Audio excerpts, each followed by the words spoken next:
before we start this incredible story, comment below which country you're watching from. Now, let's dive into this unbelievable tale that will restore your faith in second chances. The black Rolls-Royce Phantom glided through the morning traffic of downtown Chicago like a shark cutting through water.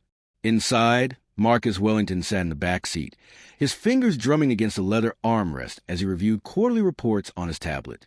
At 48 years old, Marcus had built Wellington Enterprises from a single construction company into a real estate empire worth $3.2 billion. Forbes had just ranked him as the 47th richest person in America. His face had graced the covers of Time, Business Week, and Fortune magazine. Success had a price, though, and Marcus had paid it willingly. His driver, Thomas, a loyal employee of 15 years, navigated the morning rush with practiced ease. They were approaching the Wellington Tower, a gleaming 62-story monument to Marcus's ambition that dominated the Chicago skyline. The building housed the headquarters of his empire, along with luxury condos, a five-star hotel, and high-end retail spaces. It was valued at over $800 million, and Marcus owned every square inch of it. "Mr. Wellington, we're approaching the main entrance," Thomas said quietly. Marcus barely looked up. The usual routine, Thomas.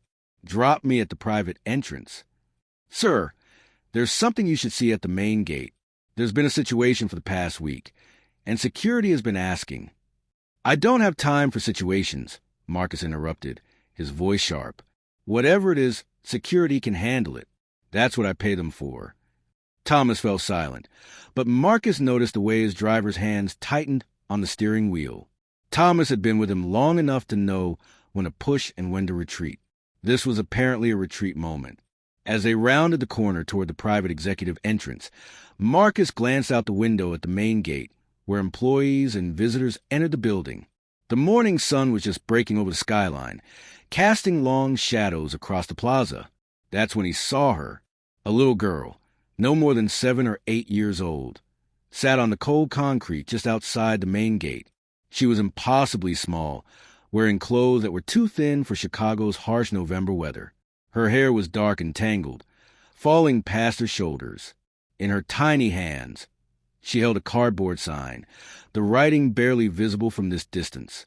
Around her, a few coins and dollar bills lay scattered in a plastic cup. Marcus's breath caught in his chest. "Stop the car," he said, his voice suddenly hoarse. "Sir?" Thomas glanced back, surprised. "Stop the car." Marcus's hand was already on the door handle. Thomas pulled over immediately, before the vehicle had fully stopped. Marcus threw open the door and stepped out onto the street. His $5,000 Italian shoes hit the pavement with purpose as he walked toward the little girl, his heart pounding so hard he could hear it in his ears. The morning crowd of employees and visitors flowed around the child like water around a stone. Some glanced down with pity. A few dropped coins into her cup, but most averted their eyes and hurried past. They had jobs to get to, meetings to attend, important things to do. A homeless child was someone else's problem. Marcus moved closer, weaving through the crowd. The girl's head was down, her thin shoulders hunched against the cold wind that whipped between the buildings. Her sign trembled in her small hands. And then Marcus was close enough to read it. The world tilted. The sign, written in careful, childish letters with black marker, read, "My name is Emma. Please help. I'm looking for my daddy. His name is Marcus Wellington." Marcus's vision blurred. The sound of the city, the traffic, the voices, the construction noise from a nearby site, all faded into a dull roar. His legs went weak. His chest constricted so tightly he couldn't breathe. Emma, his daughter, his little girl, the child he hadn't seen in 5 years, the child he'd abandoned. Marcus tried to take a step forward, but his body wouldn't cooperate. His hand reached out, grasping at empty air. The tablet he'd been holding clattered to the ground, screen shattering.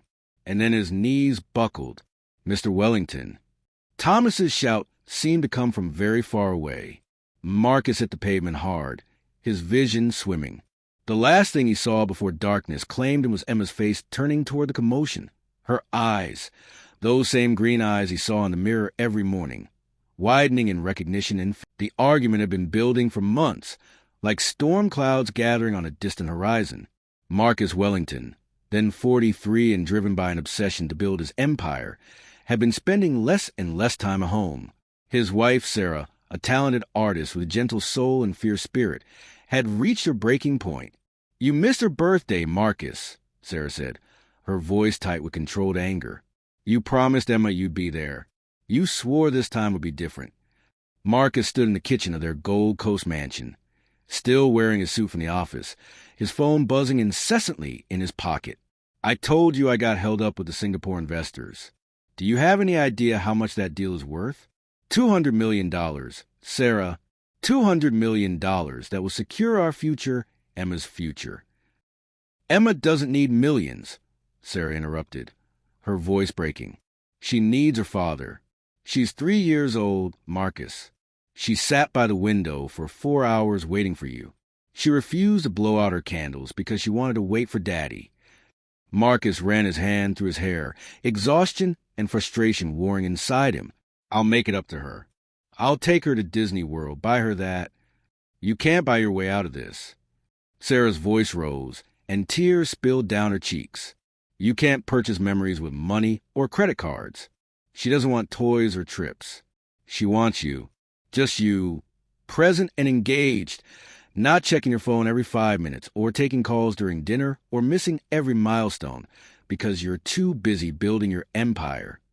"Someone has to build this empire," Marcus shot back, his own anger rising now. "Someone has to provide for this family, pay for this house, this lifestyle.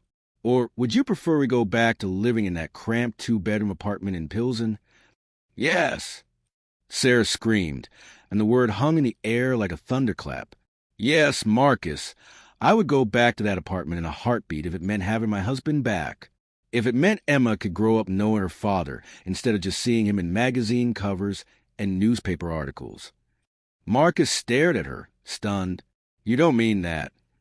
"I do," Sarah said quietly, wiping her tears. "I married a man who dreamed of building homes for families. Somewhere along the way, you became someone who destroys families to build skyscrapers." The words cut deeper than any business rival's attack had ever cut.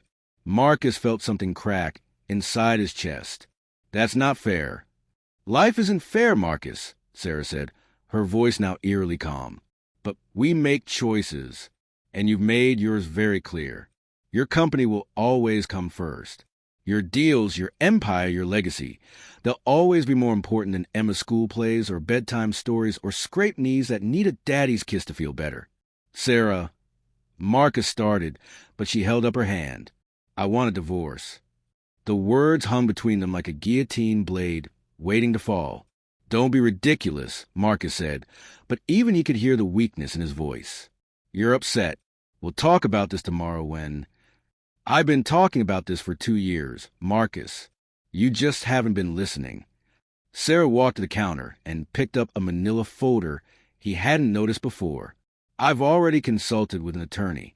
I want full custody of Emma. You can have visitation rights, but I won't have her growing up thinking it's normal for a father to be absent, to prioritize work over family, to measure love in dollar amounts instead of time spent together." Marcus felt fury, replaced the shock. "You're taking my daughter from me?" "You took yourself from her," Sarah replied, her voice sad now instead of angry. "I'm just making it official." The divorce proceedings that followed were brutal. Marcus, wounded and angry, hired the most aggressive lawyers money could buy. If Sarah wanted a war, he'd give her one. He fought for joint custody. He fought over assets. He fought over every single detail of their separation with the same ruthless efficiency he'd used to crush his business competitors. And he lost. The judge, a woman in her 60s named Patricia Morrison, had reviewed all the evidence. Marcus's travel schedule, his missed birthdays and holidays, his inability to name Emma's pediatrician or her favorite food or her best friend's name. In contrast, Sarah had documented everything. Emma's artwork, her school progress reports, her daily routines, her hopes and fears and dreams. "Mr. Wellington," Judge Morrison had said, looking at him over her reading glasses, "there's no question you can provide financially for your daughter. But a child needs more than trust fund. She needs presence, consistency, and unconditional love. Based on the evidence before me, I'm granting primary physical custody to Mrs. Wellington, with supervised visitation rights for you on alternating weekends and holidays, pending successful completion of parenting classes. Marcus had been stunned. Supervised visitation? Parenting classes? He was one of the most powerful men in Chicago, and this judge was treating him like he was some kind of danger to his own child? His attorney leaned over and whispered, "Don't react. We can appeal." But Marcus wasn't listening. He was watching Sarah across the courtroom, Emma sitting beside her in a little blue dress, clutching a stuffed rabbit. His daughter wouldn't even look at him. The final blow came 3 months later. Sarah had filed a motion to relocate to Seattle, where she'd been offered a prestigious position at an art gallery. Marcus's lawyers fought it, but Sarah's attorney argued convincingly that the fresh start would be beneficial for Emma, especially given Marcus's continued absence even during his court-mandated visitation periods. He'd missed 4 out of the last 6 weekends due to business emergencies. The judge approved the relocation. Marcus had exactly 2 weeks to say goodbye to his daughter before Sarah moved her across the country. He'd planned to use that time wisely. He'd planned to take Emma to the zoo, to the Children's Museum, to all her favorite places. He'd planned to explain to her that Daddy would visit often, that distance didn't mean he loved her any less, that she'd always be his little girl. But then the Tokyo deal started falling apart. 3 years of negotiations for $100 million on the line. Everything coming unraveled because the Japanese investors were getting cold feet. Marcus flew to Tokyo for what was supposed to be a 3-day trip to salvage the deal. He was gone for 2 weeks. When he returned, Sarah and Emma were already gone. Marcus had stood in the empty house. Sarah had taken only her personal belongings and Emma's things, leaving all the expensive furniture and art, and felt something inside him shut down. He'd lost. For the first time in his adult life, Marcus Wellington had lost something that mattered. So he did what he always did when faced with pain. He worked. He worked 18-hour days. He expanded into new markets. He acquired competitors. He built his empire higher and wider, each success a bandage over the wound that wouldn't stop bleeding. He told himself he'd visit Emma soon, once his quarter closed, once that deal finished, once the market stabilized. He sent money, generous child support payments that exceeded the court's requirements, birthday gifts delivered by a personal shopper, Christmas presents wrapped in expensive paper. He paid for the best schools, the best doctors, the best at everything. Everything except himself. The calls from Sarah became less frequent. Then they stopped altogether. Marcus told himself it was better this way. Cleaner. Emma was young. She'd adapt. She'd forget about him eventually, move on with her life. It was probably easier for her if he just stayed away.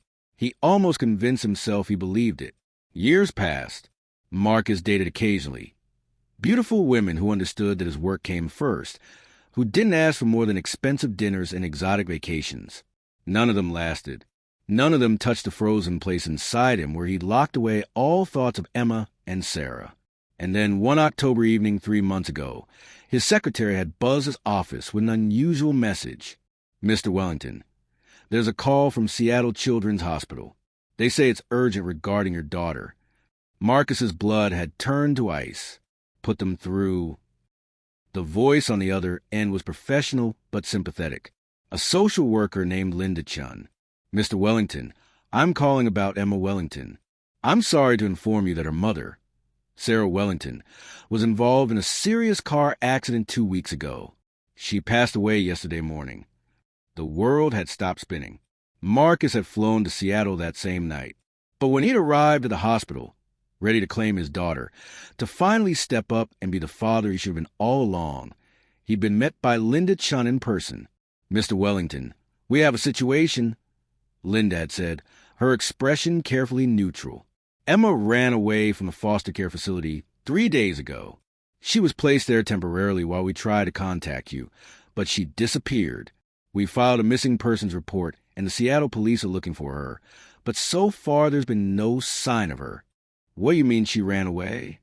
Marcus had demanded, fear and fury mixing in his veins. "She's 7 years old. How does a 7-year-old just disappear? Emma is a very resourceful child, Linda had said carefully. According to her foster parents, she was upset about being separated from her belongings and kept insisting she needed to find her father. She asked repeatedly if we contacted you. When we told her we were trying, she apparently decided not to wait. Marcus had spent 2 weeks in Seattle, hiring private investigators, working with the police, checking homeless shelters and children's organizations. Nothing. Emma had vanished like smoke. Eventually, he'd been forced to return to Chicago. His company couldn't run itself, and the longer he was gone, the more sharks circled, sensing weakness. He'd hired the best investigators money could buy, put up a $100,000 reward for information, and set up a hotline for tips. But Emma remained missing, and Marcus, for the first time in his life, felt completely, utterly helpless. He'd thrown himself back into work because work was something he could control. Work made sense. Work had rules and logic, and outcomes you could predict. Work didn't look at you with a 7-year-old's disappointed eyes and ask why you never came to visit. Now, 3 months later, Marcus had almost convinced himself to accept that Emma might never be found. The police had suggested she might have been picked up by a trafficking ring, might have been taken out of state, might be... Marcus had refused to let them finish that sentence. And now here she was, outside his building, begging on the street, holding a sign with his name on it. His daughter had found him, and he'd collapsed before he could even speak to her.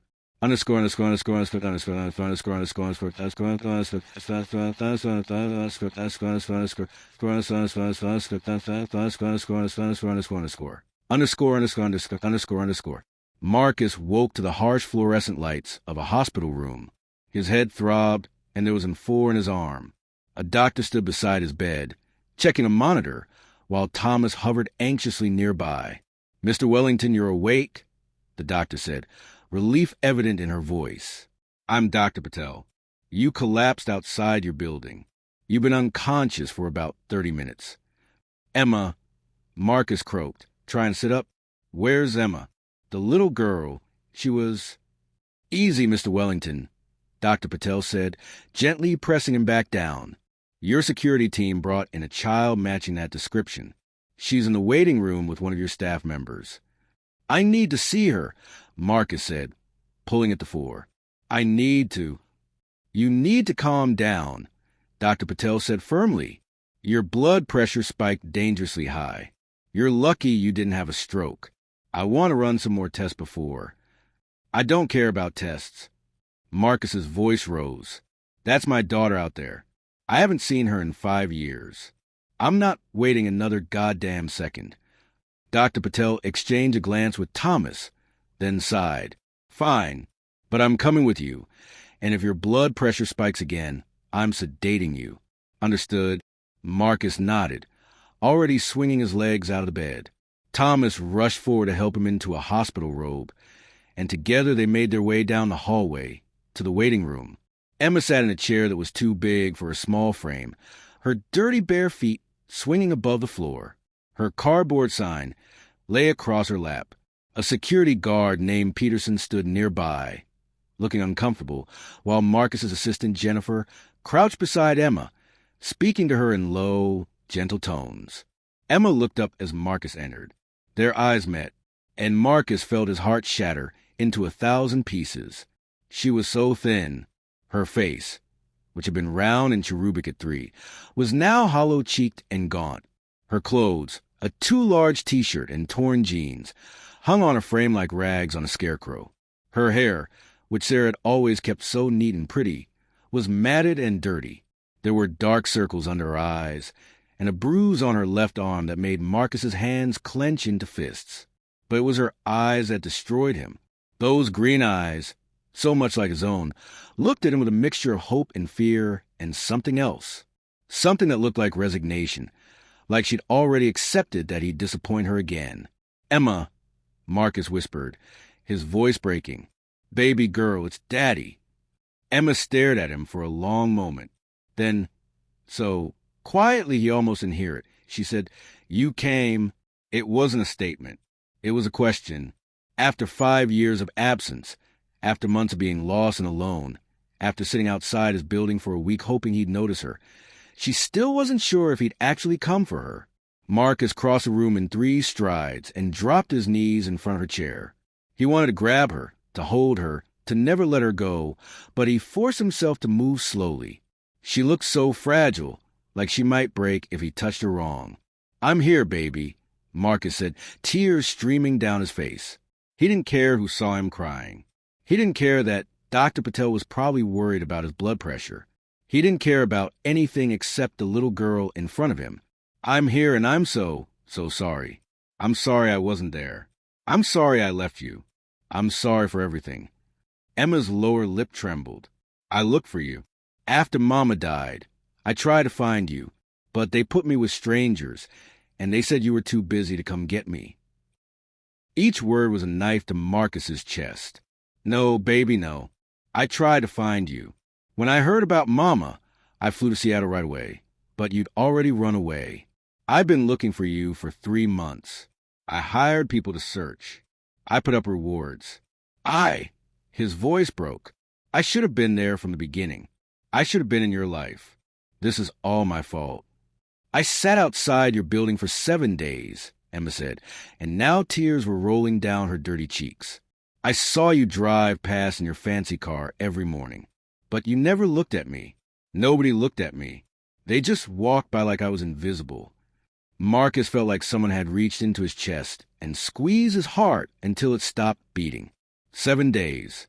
His daughter had been sitting outside his building for 7 days, and he'd driven past her every single morning, too absorbed in his tablet and his emails and his empire to even glance out the window. "I'm looking at you now, baby girl," Marcus said, his voice raw, "and I promise you, I will never stop looking at you again. Not for the rest of my life." Emma studied his face, her expression older than any 7-year-old should be. She'd seen too much, survived too much, been disappointed too many times. Marcus could see the war playing out behind her eyes, the desire to believe him fighting against the knowledge that adults lied, that promises got broken, that Daddy had left before and would probably leave again. "Can I stay with you?" Emma asked, her voice so small and hopeful it broke something in Marcus that he hadn't even known was still intact. "I don't want to go back to foster care. I want to stay with my daddy." "Yes," Marcus said immediately, fiercely. "Yes, baby, you're staying with me. You're never going back to foster care. You're coming home, and I'm never letting you go again." Emma searched his face for another long moment. Then, slowly, hesitantly, she slid out of the chair and into his arms. Marcus caught her and held her tight. This impossibly light child who should have been healthy and happy and safe, but instead had been begging on the streets. He buried his face in her dirty hair and sobbed, all the grief and guilt and regret of the past 5 years pouring out of him. "I'm sorry," he whispered over and over. "I'm so sorry, baby girl. I love you. I love you so much. And I'm never leaving you again. Never." Emma's thin arms wrapped around his neck, and she clung to him like he was the only solid thing in a world that had become untethered and terrifying. "Don't leave me again, Daddy," she whispered. "Please don't leave me again." "Never," Marcus promised, and he meant it with every fiber of his being. "I promise you, Emma, I will never leave you again." Behind them, Jennifer was crying. Thomas had turned away to wipe his eyes. Even Peterson, the stoic security guard, looked suspiciously misty. Dr. Patel watched it all with professional detachment, but Marcus noticed she'd pulled a tissue from her pocket. Marcus held his daughter for a long time, rocking her gently, feeling her small body shaking with sobs.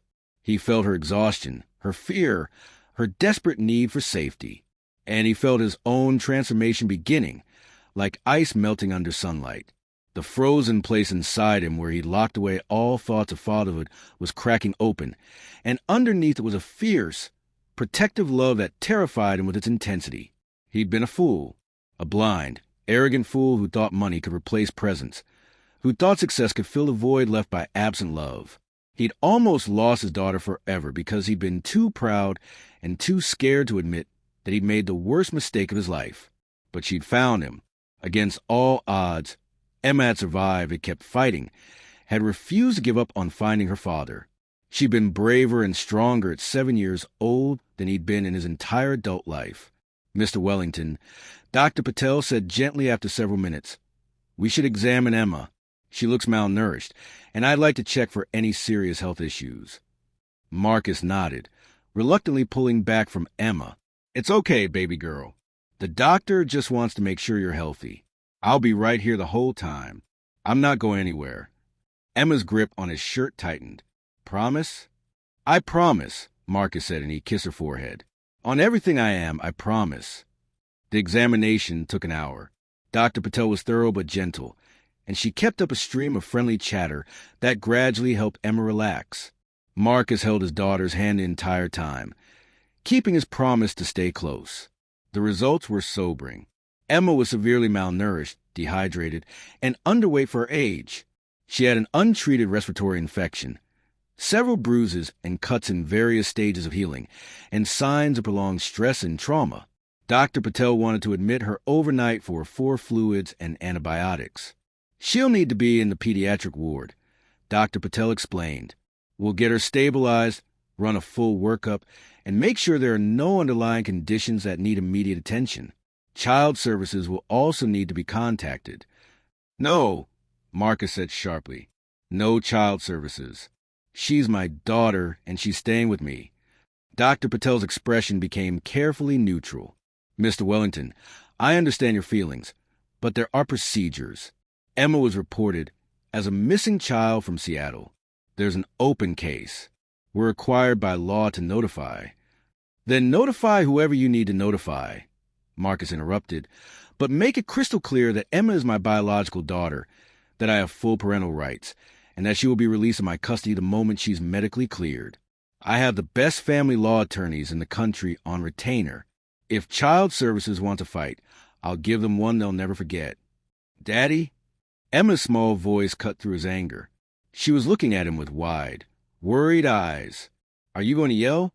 Marcus immediately gentled his tone. "No, baby. I'm sorry. I just want to make sure you stay with me. I'm not mad at you. I could never be mad at you." Emma nodded, but Marcus noticed how she pulled her hand back slightly, how her shoulders had tensed. She'd been around angry adults before. The thought of anyone raising their voice to his daughter made him want to commit violence.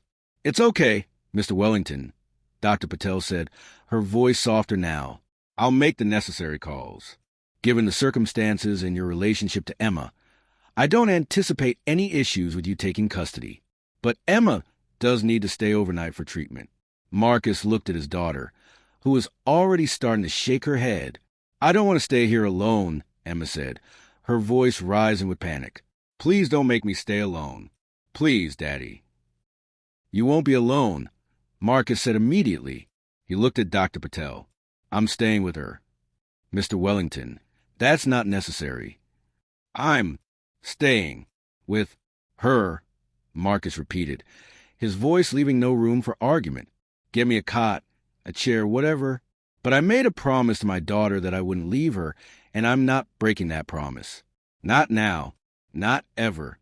Dr. Patel studied him for a moment, then nodded. "I'll have a cot brought up. But, Mr. Wellington, you also need rest. You collapsed earlier. You're not in any condition to." "I'm fine," Marcus said. He wasn't fine. His head still throbbed, his body ached, and exhaustion was pulling at him like an undertow.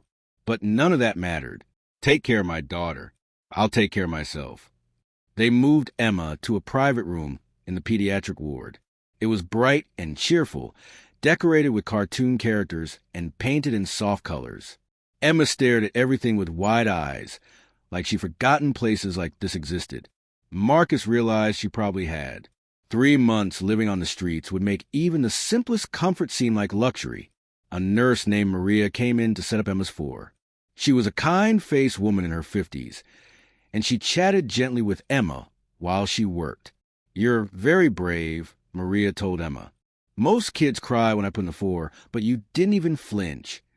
"I've had worse things happen," Emma said matter-of-factly, and Marcus felt like someone had stabbed him in the chest. Once Emma was settled in a hospital bed, hooked up to monitors and 4 fluids, Marcus pulled a chair close and took her hand. Are you hungry, baby? Do you want something to eat?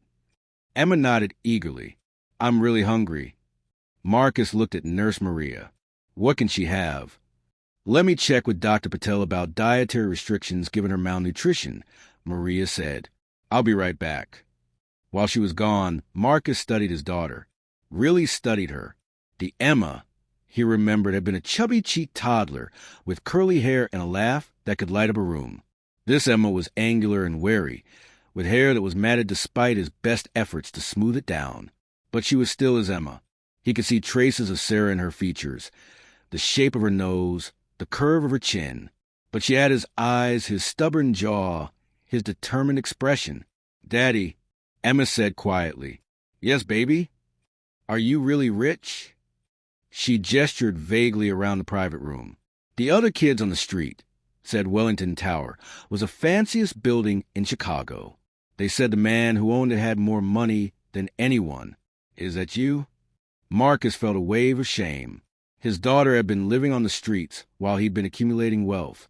Yes, he said quietly. I own Wellington Tower, and a lot of other buildings.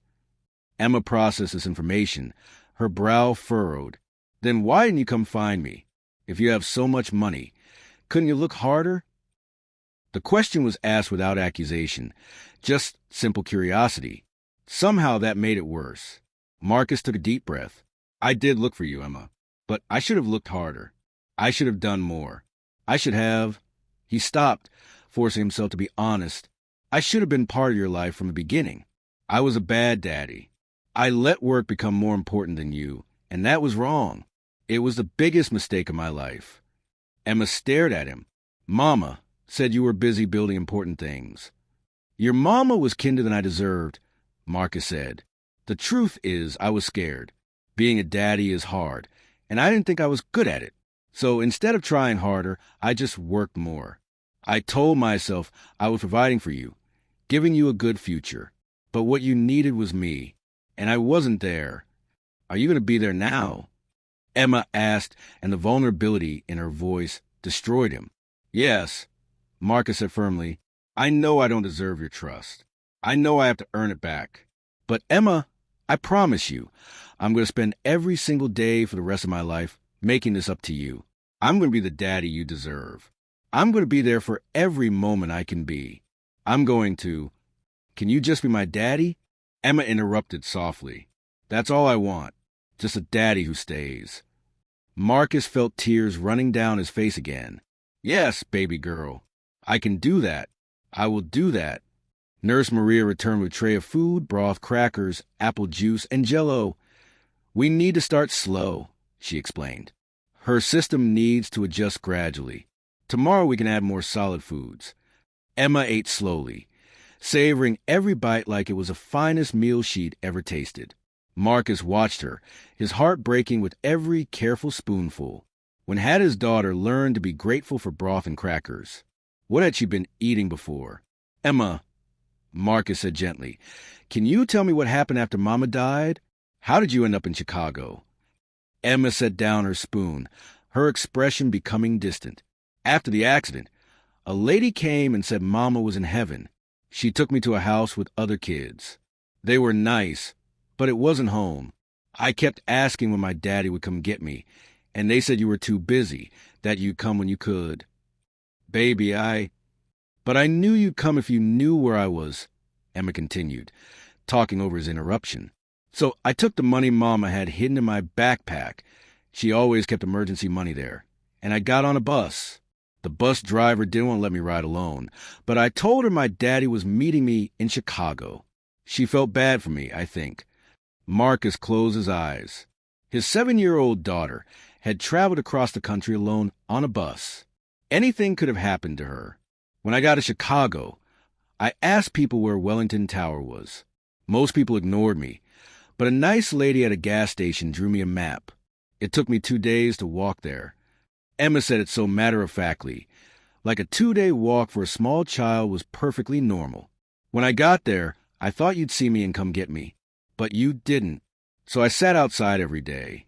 I made the sign so you'd know who I was. 7 days, Marcus whispered. You sat there for 7 days. People were nice sometimes, Emma said. They gave me money and food. One lady gave me a blanket, but mostly they just walked past. I started to think, maybe you didn't want me anymore. No, Marcus said fiercely, taking both her hands in his. Never think that. I wanted you. I've always wanted you. I was just too stupid and scared to show it properly.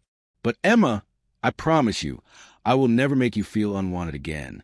You are my daughter, and I love you more than anything in this world. Emma's eyes filled with tears. Even more than your buildings? Even more than every building in the entire world, Marcus said. You are more important than money, success, business deals, everything. You're the most important thing in my life, and I'm going to prove it to you, starting right now. He pulled out his phone and called his personal attorney, Robertson, who'd been handling his affairs for 15 years. Robert, I need you to draw up papers immediately. I'm taking a leave of absence from Wellington Enterprises. Effective immediately. Indefinite duration. Emma's eyes went wide. On the other end of the phone, Robert sputtered. Marcus, you can't just take a leave of absence. You're the CEO. The board will. The board works for me, Marcus said calmly. I own 60% of the company. Robert, they can't override my decision. James Patterson can serve as interim CEO. He's been wanting more responsibility anyway. Draw up the papers tonight. I want them on my desk tomorrow morning. Marcus, think about this, Robert said. You have deals pending, investors to manage. The Singapore expansion is at a critical phase. I'm done thinking, Marcus interrupted. For the past 5 years, I've been thinking about business, about money, about expansion and profit margins and market share. And in the meantime, I lost my daughter. I lost 5 years of her life. I'm not losing another minute. If investors don't like it, they can sell their shares. If deals fall through, we'll renegotiate. If the company suffers, it suffers. None of it matters compared to Emma. He looked at his daughter as he said it, and he saw her expression transform. The wariness melted away, replaced by wonder and hope. Are you sure about this? Robert asked quietly. I've never been more sure of anything in my life. Marcus said, Get it done, Robert. He hung up and smiled at Emma. See? I meant what I said. You're my priority now. Emma stared at him for a long moment. Then she whispered, I thought you'd be mad at me for running away, for causing problems. Mad at you? Marcus felt his chest tighten. Baby girl, you're the bravest person I know. You survived things that would break most adults. You crossed the country alone to find your father. You sat outside my building for a week, hoping I'd notice you.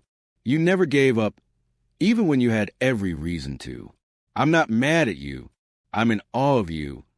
Emma's face crumpled, and she started crying in earnest, not the quiet, controlled crying she'd done earlier, but deep, heaving sobs that shook her whole body.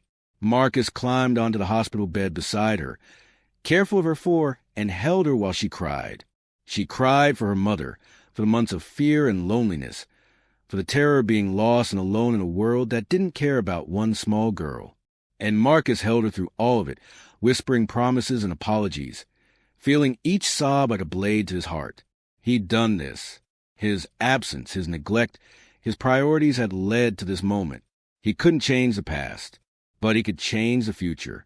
I love you, Daddy, Emma whispered when the tears finally subsided. I never stopped loving you, even when I was angry at you. I love you too, baby girl, Marcus said, his own voice breaking. More than you'll ever know. They stayed like that for a long time, father and daughter reunited, beginning the long process of healing. Eventually, Emma fell asleep, exhausted from emotion and her body's need to heal. Marcus carefully extracted himself and settled back in the chair beside her bed, refusing the cot the nurses had brought. He wanted to be close enough to grab her hand if she woke up scared. Thomas appeared in the doorway, holding a bag. I brought you some clothes and toiletries, sir, and your phone charger. Jennifer's been fielding calls all afternoon. Thank you, Thomas, Marcus said quietly. Tell Jennifer I'm unavailable indefinitely. Any business that can't wait needs to go to James. Thomas nodded, then hesitated. Sir, if I may, I'm glad you found her. I've driven you past that gate every day for a week, and each time I saw that little girl, my heart broke. I tried to tell you, but... You did tell me, Marcus said heavily. I didn't listen. That seems to be a pattern with me. You're listening now, Thomas said gently. That's what matters. After Thomas left, Marcus sat in the quiet hospital room, watching Emma sleep. She looked so small in the big hospital bed, so fragile and broken, but she'd survived. Despite everything, she'd survived and found her way home. His phone buzzed with incoming messages. Board members demanding explanations, investors concerned about his sudden leave, business partners confused by his assistant's vague responses. Marcus ignored all of it. For the first time in 20 years, work didn't matter. Only Emma mattered. He thought about Sarah, about the woman he'd loved and lost because he'd been too blind to appreciate what he had. She'd tried to tell him. She'd begged him to choose family over fortune, love over legacy, and he'd been too arrogant to listen. I'm sorry, Sarah, he whispered into the darkness. I'm sorry I didn't listen to you. I'm sorry I wasn't the partner you deserve, the father Emma needed. But I promise you, I'll take care of our girl now. I'll be the father she deserves. I'll make you proud. He liked to think Sarah could hear him, wherever she was. He liked to think she'd forgive him eventually. Emma stirred in her sleep, a small whimper escaping her lips. Marcus immediately leaned forward, taking her hand. I'm here, baby girl. Daddy's here. Emma's grip tightened on his hand, and she settled back into sleep. Marcus sat back, refusing to let go of her hand. He'd stay here all night, and the next night, and every night after until Emma felt safe enough to sleep without fear. His empire could crumble. His reputation could be destroyed. His bank account could empty. None of it mattered anymore. He'd spent 48 years building the wrong legacy. It was time to build the right one. And this time he wouldn't fail.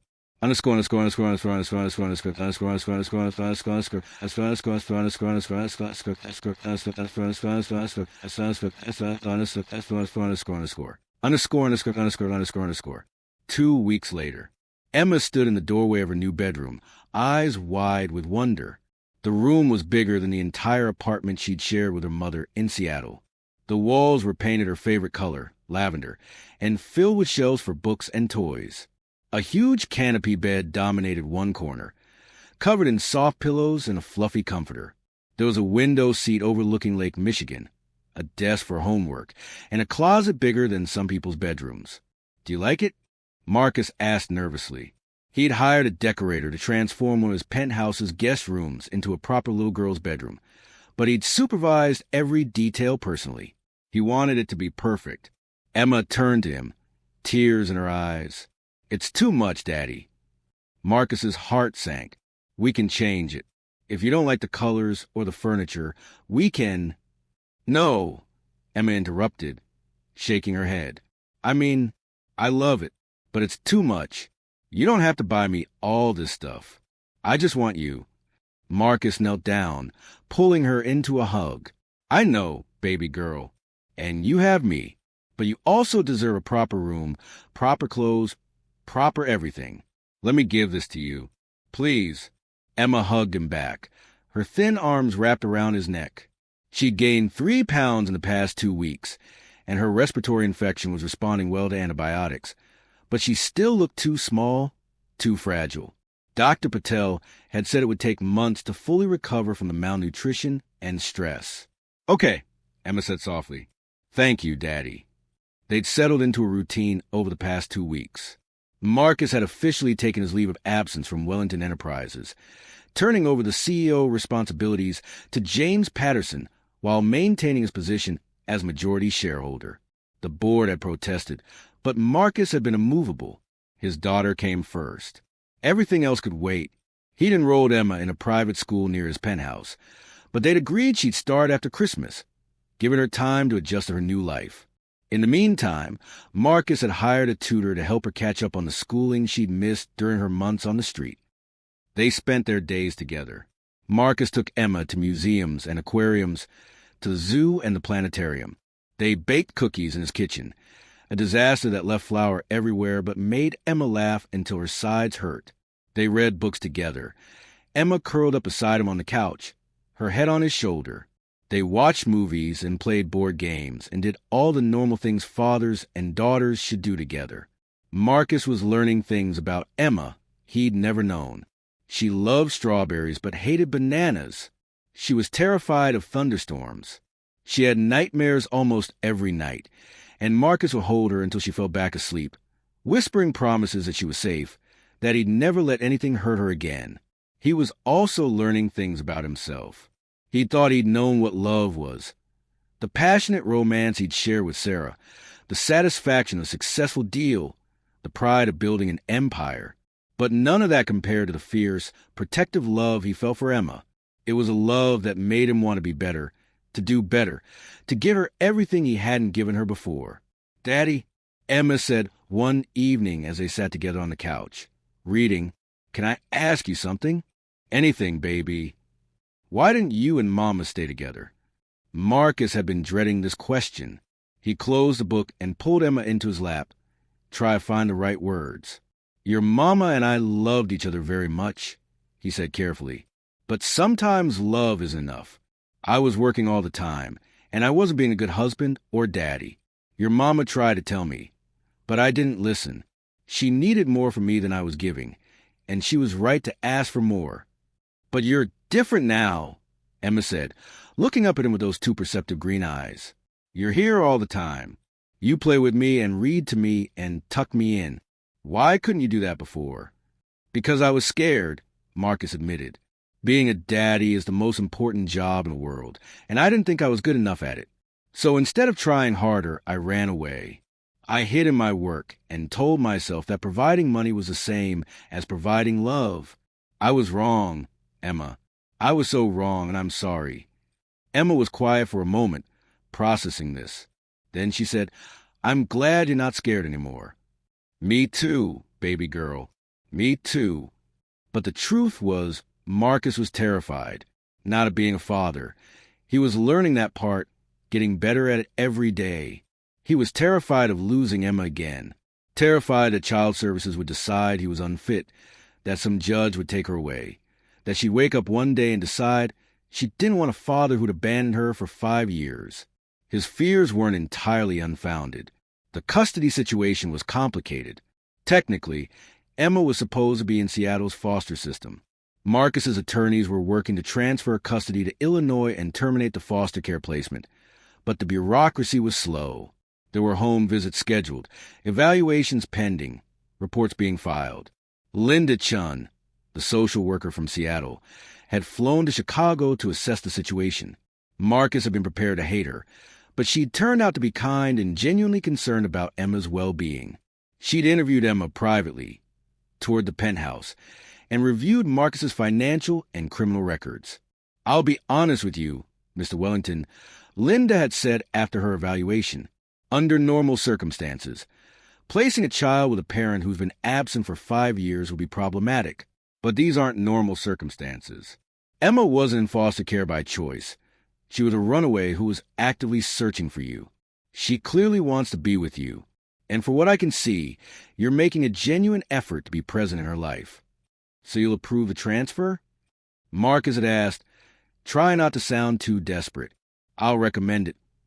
Linda had said carefully, "But the final decision isn't mine. It's up to the Illinois courts. They'll want to see sustained effort on your part. Not just 2 weeks of playing daddy, but real long-term commitment. They'll want to see that you've addressed whatever issues led to your absence in the first place." Marcus had understood the warning. He couldn't just buy his way out of this. He had to prove himself. And he would, every single day, for the rest of his life, if necessary. _________________________________________________________________________________________________________________ 6 months later, the courtroom was less intimidating than Marcus had. Judge Patricia Chun, no relation to Linda Chun, though the coincidence of names had made Emma giggle, was a stern-looking woman in her 50s who presided over family court for 20 years. She'd seen every kind of custody case imaginable, Marcus sat at the plaintiff's table with his attorney, Robert.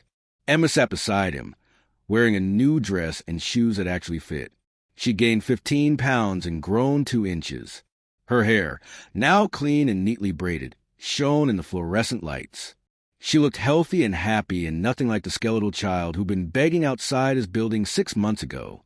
Across the aisle sat a representative from Illinois Child Protective Services and Linda Chan, who'd flown in from Seattle for the hearing.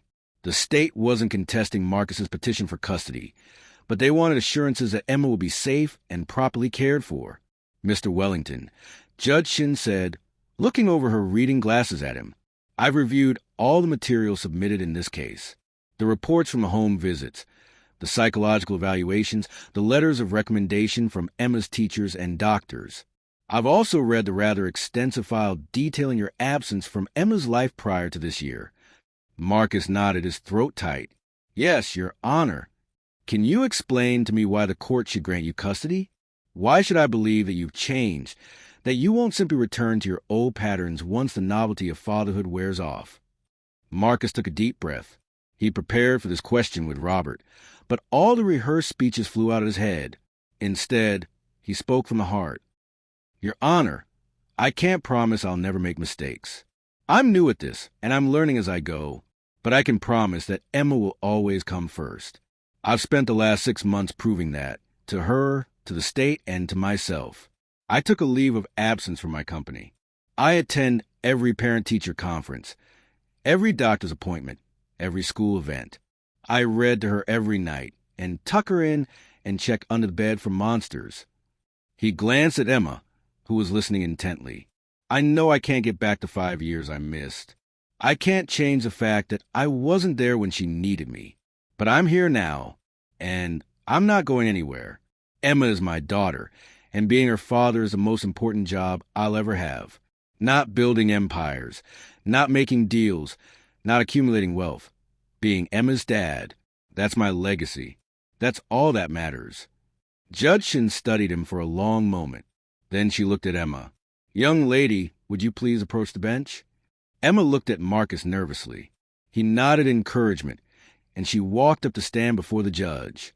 Emma, Judge Shin said gently, I need to ask you some questions. Is it okay if I call you Emma? Emma nodded. Yes, ma'am. Do you like living with your father? Yes, ma'am. Very much. Does he treat you well? Does he take care of you?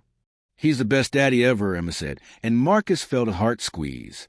He makes me breakfast every morning. Even though he's not very good at cooking, he helps with my homework. He plays games with me. He tells me stories and gives me hugs and tells me he loves me every day. Do you feel safe with him? Yes, ma'am. I feel safe everywhere now. I'm not scared anymore. Judge Shin smiled slightly. If I were to grant your father custody, what would that mean to you? Emma thought about it seriously. It would mean I have a home, a real home, not foster care or living on the street. It would mean I have a daddy who wants me. And it would mean, she paused, her voice getting quieter. It would mean I'm not alone anymore. Judge Shin looked at Emma for a long moment, then nodded. Thank you, Emma. You can go sit down now. Emma returned to Marcus's side, and he took her hand, squeezing gently.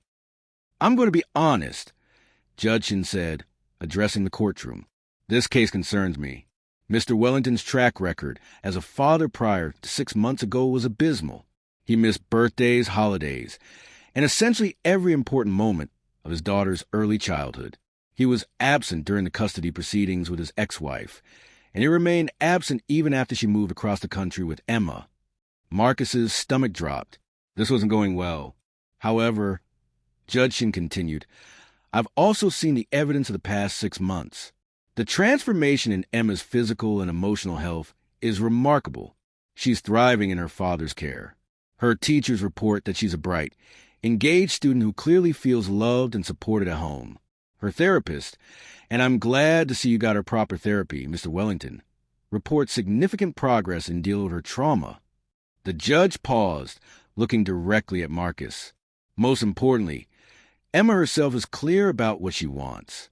She wants to be with her father. And while a child's preference isn't the only factor I consider, it's an important one.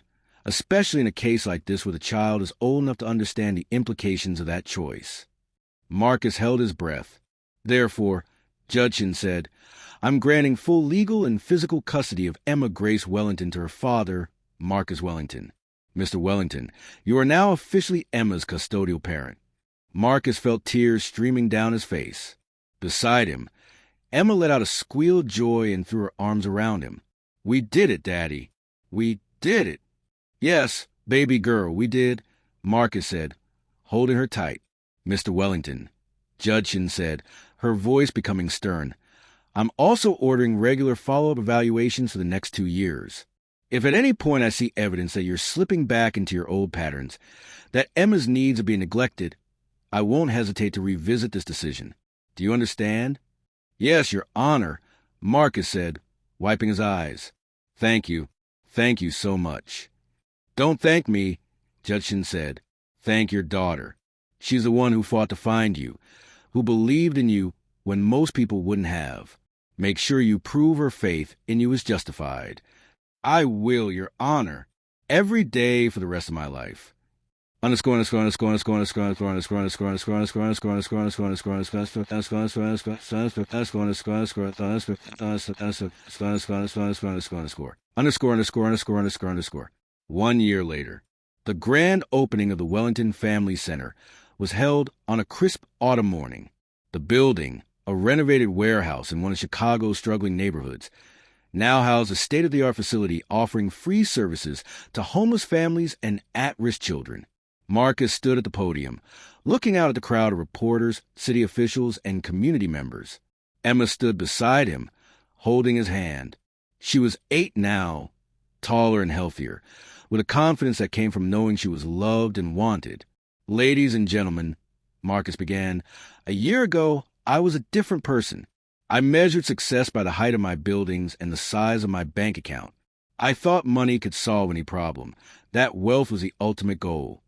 He looked down at Emma, who smiled up at him. Then I found my daughter, or rather, she found me. She'd been sitting outside my building for a week, and I'd been too blind to see her, too absorbed in my own world to notice a little girl begging for help right outside my door. He paused, letting the words sink in. That moment changed my life. It showed me what really matters. Not buildings or profits or magazine covers. Family matters. Love matters. Being present for the people who need you, that matters. Marcus gestured to the building behind him. The Wellington Family Center is my attempt to give back, to help other children who might be struggling like Emma struggled. We offer free meals, shelter, counseling, job training for parents, tutoring for kids, and most importantly, hope. Because every child deserves hope. Every child deserves to be seen. The crowd applauded. Emma tugged on his hand, and Marcus crouched down so she could whisper in his ear, I'm proud of you, Daddy. Those 5 words meant more to Marcus than any business award or industry recognition ever had. He kissed Emma's forehead. I'm proud of you too, baby girl. You saved my life. You know that. Emma giggled. You saved mine first. I think we saved each other, Marcus said. After the ceremony, after the interviews and handshakes and photo opportunities, Marcus and Emma walked through the center together. Children ran past them, laughing and playing, their bellies full and their futures a little brighter. Parents attended job training workshops, grateful for the second chance. Daddy, Emma said as they watched a little girl Emma's age receive a new coat from one of the center's volunteers, do you ever wish things were different? That I hadn't run away, that we'd found each other a different way? Marcus thought about it. I wish I'd been a better father from the start. I wish you'd never had to suffer or be scared or sleep on the streets. I wish I could go back and change all my mistakes. But, Emma prompted, sensing there was more. But I'm grateful for where we are now, Marcus said. I'm grateful that you were brave enough to find me, that you gave me a second chance I didn't deserve. Everything we built together, this center, our relationship, our family, it came from that moment outside my building. So no, I don't wish it was different. I just wish I'd been worthy of you from the beginning. Emma leaned against him, and Marcus wrapped his arm around her shoulders. They stood there together, father and daughter, watching children play and families heal. Marcus's phone buzzed in his pocket. 6 months ago, he would have answered it immediately.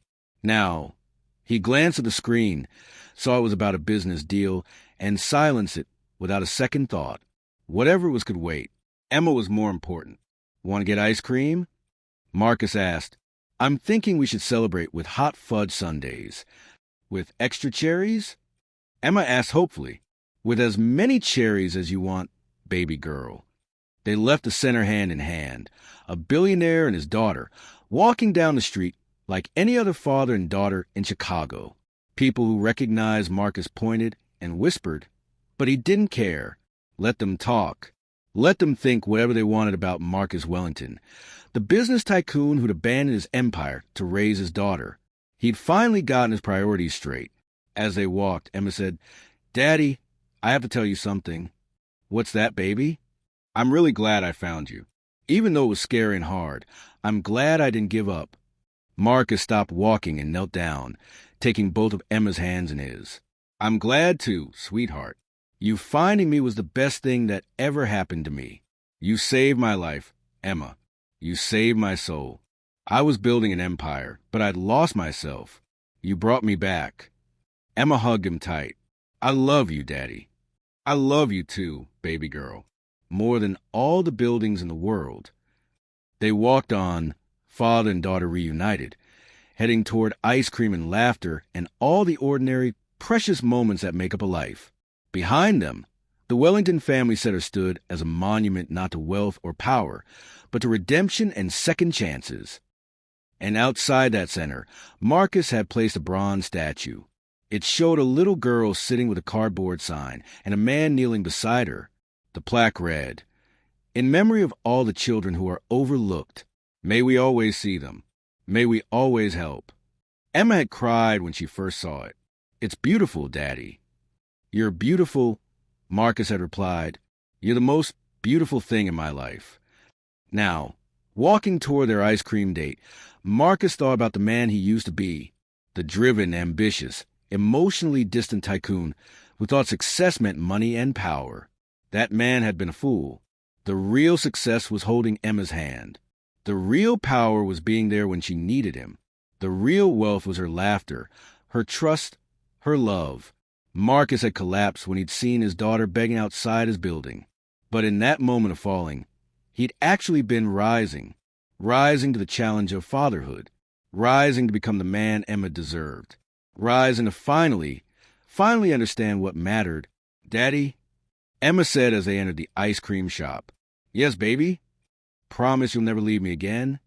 I promise, Marcus said, and he meant it with every fiber of his being. I'm never leaving you again. Not for business, not for money, not for anything. You're stuck with me forever. Emma grinned. Good, because you're stuck with me too. Best deal I ever made, Marcus said, and he kissed the top of her head. They ordered their sundaes, Emma's with extra cherries, as promised, and sat at a small table by the window. Outside, Chicago rushed past, people hurrying to jobs and meetings and important appointments. But inside the ice cream shop, time slowed down. There was just a father and his daughter, eating ice cream and talking about Emma's upcoming school play and whether they should get a dog. This was success. This was wealth. This was everything that mattered. And Marcus Wellington, former workaholic and empire builder, finally understood what his ex-wife had been trying to tell him all those years ago. Love wasn't measured in dollars or square footage. It was measured in moments, in showing up, in being present, in choosing people over profit every single time. I love you, Daddy, Emma said again, chocolate sauce on her chin. Marcus wiped it away gently and smiled. I love you too, baby girl. Thank you for not giving up on me. Thank you for finally seeing me, Emma replied.